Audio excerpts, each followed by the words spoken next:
Hi guys.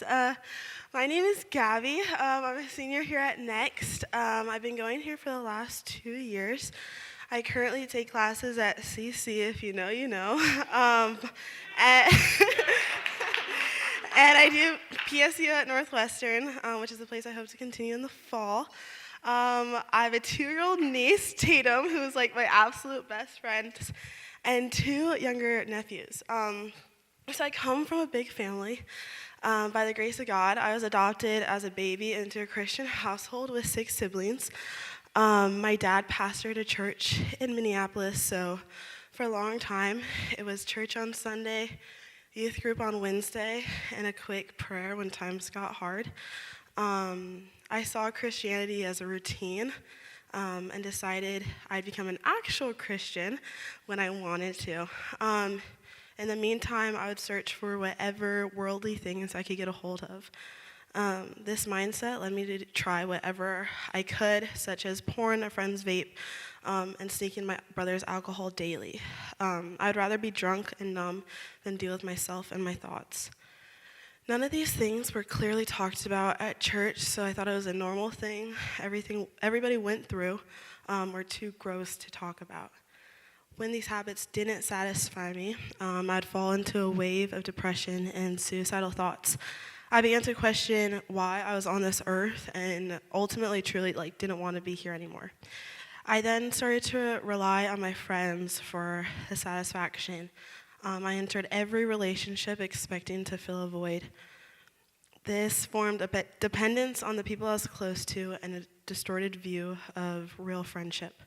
When friendships ended, I would instantly search for what I did wrong or what I could fix in myself. I began entering relationships already expecting them to end, which created deep-seated trust issues.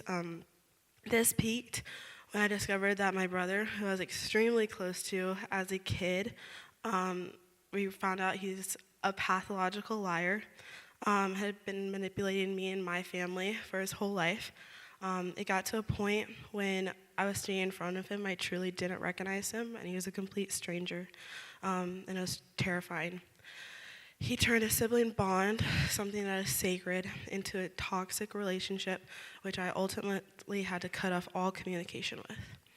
It was a final revelation that no relationship or earthly thing could ever truly satisfy or sustain me. Even the closest lifelong bonds could fail me.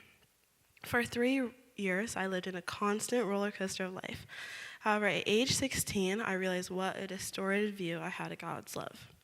I didn't let God truly lead my life. I figured I could live for myself, do whatever I wanted, then once I hit adulthood, I'd finally settle down and become a real Christian. I treated my relationship with God like a retirement plan, just something I'd deal with when I was older. I was completely living for the world and looking for satisfaction in anything but God, when He was the only thing I really needed. My life was completely defined by what I believed others thought of me. Then one winter in 2024, I couldn't sleep. I felt suffocated by myself and the thought that I was unfit to be Christian, too dirty to go to the Lord, and if I died that night, I'd go to hell. At 3 a.m., I opened my Bible to a random spot, just looking for anything and everything that would give me hope. I opened a verse I never read before, 2 Corinthians 5:17, which reads, "Therefore, if anyone is in Christ, he is a new creation. The old has passed away, behold, the new has come." I realized that I didn't have to be old enough or clean enough to come to Him. I didn't need to spend years creating this perfect life, because with the grace and the gift from the cross, He was ready to wash me white. After that day, I started to understand that the relationships are a gift from the Lord. The only person who could truly satisfy me is Him.